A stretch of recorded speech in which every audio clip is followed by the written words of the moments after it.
조 바이든 미국 대통령이 2일 한국과 합동 핵훈련을 논의하고 있지 않다고 말했습니다. 이 말 한마디로 윤석열이 개망신을 당했다고 조롱받고 있는데요. 완전한 외교 참사라고도 했습니다.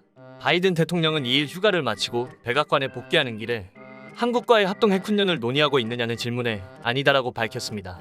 바이든 대통령이 너무나도 단호한 어조로 말했기에 큰 화제가 되었는데요. 실제로 동맹국을 고려해서 대변인이나 국방부선에서 말할 수도 있는 것을 바이든은 그 자리에서 직접 반박했다는 것은 이례적이고 어떤 생각을 하고 있는지 알 수 있다고 했습니다. 앞서 윤석열 대통령은 조선일보와의 신년 인터뷰에서 북한의 핵 미사일에 대응하기 위해 한미가 미국의 핵전력을 공동기획 공동연습 개념으로 운용하는 방안을 논의하고 있다고 했습니다. 또한 핵무기는 미국의 것이지만 정보 공유와 계획, 훈련을 한미가 공동으로 해야 한다. 미국도 상당히 긍정적인 입장이라고 말했는데요. 윤석열이 직접 한미 핵전력 공동기획 및 공동연습을 언급한 것은 처음으로 이를 두고 한국형 핵공유 모델을 시사하는 것이라는 풀이도 나온 바 있습니다. 이에 네티즌들은 쪽팔려서 어떡하냐, 입만 열면 구라야, 아주 그냥, 아니 기자님 바이든에게 물어보면 어쩝니까, 날리면 한테 알아봐야죠라고 비웃었습니다. 일각에서는 윤석열이 인터뷰에서 공동연습이라는 단어를 다소 경솔하게 사용했다며 비판했는데요. 한미 간에는 핵을 보유한 국가끼리 시행하는 공동연습이 아닌 확장 억제에 대한 협력을 합의했는데 윤석열이 이와 관련한 정확한 이해 없이 해당 내용을 언급했다는 것입니다.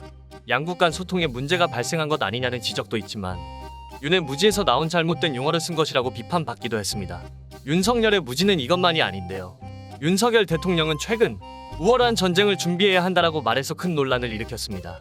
전문가들은 이러한 윤석열 대통령의 발언이 북한 김정은을 자극해서 국지전까지 벌어질 가능성을 우려했는데요. 지난 2일 정세현 전 통일부 장관은 한 라디오에 나와 윤석열 대통령이 압도적인 전쟁 준비, 우월한 전쟁 준비를 하라고 명령한 것에 대해 이렇게 대통령이 지시하면 테러가 없다고 한탄했습니다. 이렇게 되면 북한이 악에 받쳐서 국지전이 벌어질 수도 있다고 했는데요. 아시다시피 이렇게 되면 가장 큰 피해를 보는 것은 우리 국민들입니다. 한 네티즌은 과거의 역사를 보라면서 윤석열의 이 발언에 지금 4가지 가능성이 생겼다면서 열거했습니다. 첫 번째, 김정은이 윤석열 태도에 빡쳐서 선제 타격할 가능. 두 번째, 우크라이나 폭탄 지원에 빡친 푸틴이 김정은에게 선제 타격 지령 내릴 가능. 세 번째, 일본이 전쟁 특수를 노리고 남북전쟁 유도 목적으로 북한에 선제 타격할 가능. 네 번째, 미국이 일본의 부채를 갚기 위해 일본의 요구대로 북한에 선제 타격을 승인해줄 가능. 이런 가능성은 과도한 해석으로 재미삼아 말해본 것 같기도 했지만 분명 지금 윤석열 대통령이 하고 있는 태도는 북한을 자극할 가능성이 크다고 했습니다. 네티즌들은 군대도 안 갔다 온 어설픈 한 명이 큰 사고를 치고 있다며 윤석열은 용산에서 아무것도 하지 말고 놀기만 했으면 좋겠어요. 이 인간이 대통령으로서 뭘 한다는 것 자체가 나라를 위태롭게 하는 것 같아요. 저렇게 하루가 멀다 하고 자극하다 정은이에게 명분 줘서 한 방 때리면 어쩌려고 그러냐? 겁 많은 강아지가 제일 심하게 짖는다더니 술 처마시고 횡설수설해도 저것보단 논리적일 것이라고 반응했습니다. 또한 얼마 전 북한 무인기 때문에 윤석열 정권의 안보 불안과 무능이 큰 문제가 되었는데요. 이에 대한 예상 못한 대책까지 조롱거리가 되고 있습니다. 윤석열 정권은 드론을 잡기 위해서 검독수리를 투입해 북한 무인기를 잡겠다고 했는데요. 군 관계자는 검독수리는 영역 동물의 특성을 지니고 있기 때문에 훈련을 시켜 최전방 지역 영공을 지키는 방안을 검토 중이라고 밝히기도 했습니다.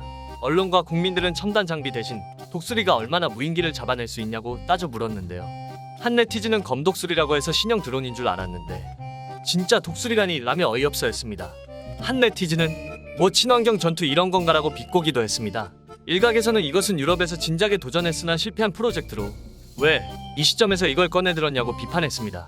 바이든에게 외교 참사를 당하는 것을 보고서 지금 국민들은 윤석열이 제발 아무것도 하지 않기를 바라고 있습니다. 지금까지 오한TV였습니다. 좋아요, 알림 설정, 구독 부탁드립니다.